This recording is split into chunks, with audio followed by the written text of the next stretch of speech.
While Xiao Baihan's body was surrounded by the magical barrier, he extended the sword to one side, and with an angry look asked Jiang if he was really comparing the worthless power of that piece of trash with his. According to him, Jiang was knave. Jiang simply remained calm and silent for several seconds. At that moment, Little Nine reappeared. She began to stare at Xiao Baihan with a sinister look and started to smile. While Jiang's body was surrounded by Little Nine's poisonous mist, with a calm look he asked him if he was really comparing the current him to the past him. Thinking this way was indeed knave. He began to get tired of him and ordered Little Nine to manifest and give him a beating. She extended her hands to the sides, and while her body was releasing a powerful energy, she began to advance towards Xiao Baihan and decided to follow Jiang's order. Xiao Baihan put the sword in front of his face to defend himself from the attack, and with a confused look he began to wonder who she was. Little Nine started moving at high speed and began attacking him, but he started blocking the attacks using the sword. No matter from which direction she attacked, he managed to block all the attacks. Upon seeing this, Jiang was surprised. With a perplexed look he began to wonder if he was using the energy of the protective sword. He did not expect Xiao Baihan to have this kind of ability at a moment like this. Luckily for Xiao Baihan, the beast appeared. It gave a great leap, opened its mouth, and prepared to attack Little Nine. She and he started looking to one side, and upon seeing this they went on alert. Jiang didn't take long to realize what was going to happen. He extended his hand towards her, causing his hand to start emitting the poisonous mist. He began staring intently at the beast, and upon seeing that it had also awakened, he decided that now it was time to unleash all their power. He extended his hand towards the beast and summoned 2 dragons made of poisonous mist, and gave them the order to corrode Xiao Baihan and cover Little Nine. He also summoned the small insects and told them that there was top-quality fierce beast meat. The first to arrive would be the first to eat the beast. Upon hearing this, they appeared, started advancing towards them and prepared to attack. Now that the dragons and small insects had appeared, Little Nine began running towards him and started smiling. Xiao Baihan put both arms in front of his face, and thought this was not good since the sword's energy had been corroded, and now he could no longer cause damage. The beast turned around, opened its mouth, and seeing that Little Nine was ready to attack, began to roar to warn Xiao Baihan about the attack. Little Nine approached him, and now that he could no longer block the attacks, she began to hit the magic barrier with all her strength. Her fist started impacting against the barrier, and it gradually began to weaken. Jiang, who was nearby, started watching them and realized that Xiaoxiangguo favored some grandchildren over others, and for this reason it was much more difficult to defeat Xiao Baihan than Xiao Yuanwu. She began to hit even harder, and little by little the barrier started to crack. While her eyes were shining, she started staring at him. Xiao Baihan, who was inside the barrier, couldn't help but start sweating and panicking. Even though the barrier was strong, Little Nine was going to break it with blows. It was only a matter of time.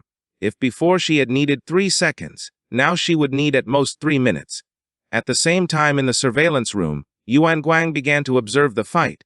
According to the screen, it could be seen that there was a blue magical barrier in the area which prevented people outside from seeing inside. Upon seeing this, he realized that Xiao Baihan was at a disadvantage now that Jiang had blocked the surveillance. He gave Fang Chenjiwan the order to conduct a manual investigation, and if the situation was not good, to stop the combat immediately. He was Fang Chenjiwan, the great master of the 4th level of the spatial system. He joined his fingertips together, and with a serious look responded with an understood. Behind him sat Gu Kaishan, who had his legs crossed and his head resting on his hand. He remained somewhat confused as he couldn't believe that their superiors didn't want Zhang Guo's grandson to be injured or end up dead. Yuan Guang turned around, put his arms behind his back, and with a calm voice explained to him that although that was true, no one knew what would happen if he got injured or ended up dead. He didn't know if he was really prepared for a battle with Xiao Zhengguo. He also asked him if Commander Duan from the Jiangnan War District knew about this. Go Kaishan started looking at him and remained silently thinking. Feeling his gaze, Yuan Guang couldn't help but panic with a confused look. He told him that although he had ordered the prohibition of leaking any information within the Tanjiao camp, once it ended, the superiors would know what had really happened. Gu Kaishin, who had his head resting on his fist, began to look at the ceiling with a lost gaze and sank into his thoughts. He knew that Xiao Baihan's strength was also considered outstanding. He didn't know if Zhang Chen could really kill him, and neither did he understand why he had created an anti-vision barrier. At the same time, Jiang's attack succeeded and he defeated the beast without much difficulty. While its body was surrounded by poisonous mist, it began to fall to the ground. Zhang, who was beside it, crossed his arms and thought that although this fierce beast was powerful, when facing the insects, it had really found its nemesis. Little Nine's attacks also started to take effect, and now Xiao Baihan's barrier had several cracks and was about to break. She walked away, clenched her fist tightly, and upon seeing this, couldn't help but start to smile. He grabbed the sword tightly and panicked at the thought that this was the end. He didn't know how it was possible that the life jade was starting to break. In the barrier there was a crack much larger and deeper than the others. Zhang began to look at the barrier, and with a calm voice asked Little Nine to attack from this part, since this was the weak point. At that moment, the voice of someone entered his head and asked him not to play too much, since the great master of the space system named Feng Chenjiwan had arrived. Upon hearing this, Jiang's expression changed drastically. He couldn't help but be shocked and panic at the same time. He reached out to Little Nine, began to absorb her, and gave her the order to return. Little Nine, who had a clenched fist and was hitting the barrier, couldn't help but be somewhat confused, as she didn't know what was happening. Now that an instructor who had a spatial system had sent a telepathic warning, he needed to finish this fight quickly or else he would be discovered. He summoned a giant insect, which began to approach the magic barrier and started to explode. Xiao Baihan, who was inside the barrier, started to look at the insect with a perplexed gaze and couldn't help but start sweating and panicking, as he didn't know what this was. Just before he could realize what was really going to happen, it was already too late.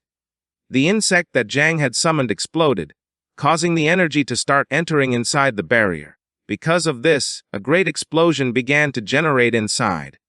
The energy that was inside the barrier was so great that once it broke, it created a great explosion with the same force as a nuclear explosion.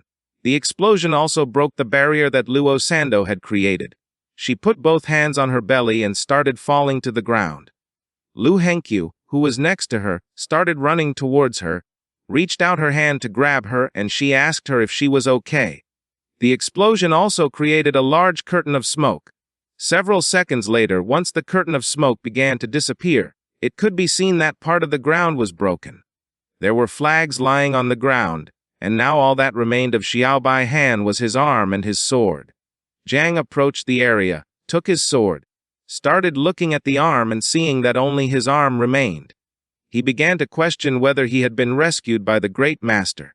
Now that he had doubts, he decided to take the arm first as interest, since he would have the opportunity to recover the capital later.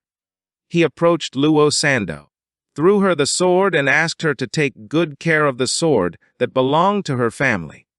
As little by little the sword was descending towards the ground, she raised her hands to catch it, and while she was starting to blush, she thanked him. Lu Henkyu picked up the flags that were lying on the ground, and Luo Sando picked up the sword. Both approached Zhang. She had collected 3 advancement flags, so she told him that they were already among the top 10. Zhang decided to share the flags with them, but Lu Henkyu refused, since she wanted to see him surpass Zhang Wuxiang and win first place, and Luo Sando also refused, because for her having the sword was more than enough. At the same time, someone slammed the table hard. This person was Yuan Guang, and next to him was Fang Chenjiwan. He put both hands on the table, and with an angry look asked him what he was doing and why he hadn't been able to teleport Xiao Baihan in time. At the beginning, he closed his eyes and stayed thinking in silence. Then he opened them, and with a calm voice explained that the poisonous fog was too strong. His spiritual energy had barely approached it. He hadn't seen anything clearly, and the energy was corroded by the poison. Then he heard an explosion. He had tried to teleport Xiao Baihan with all his strength, but it was already too late. Yuan Guang started pointing at him with his finger, began staring into his eyes intently, and asked how it was possible for the poison to corrode mental power. After saying this, he told him not to excuse himself from responsibility. At that moment, someone gave a loud shout and ordered Yuan Guang to shut up. Upon hearing that, he stood up, turned around, and with a trembling voice tried to apologize. This person was Gu Kaishan. He started staring at Yuan Guang, and with an angry look asked him if he knew why he always got stuck at the peak of the fifth transformation. He explained that the reason was because he always followed the powerful, and could not pass the test of the heart. A moment ago, he had mentioned the great general of the sword, consequences and so on, and for this reason he hadn't even bothered to respond. If Gu Kaishan dared to do it, he also dared to assume the consequences on the battlefield. Even those invincible in 9 transformations could die in combat, so Xiao Baihan was nobody. Yuan Guang took several steps back, got a little nervous and explained that he had not mentioned Xiaoxian Gu. He had only mentioned Commander Duan.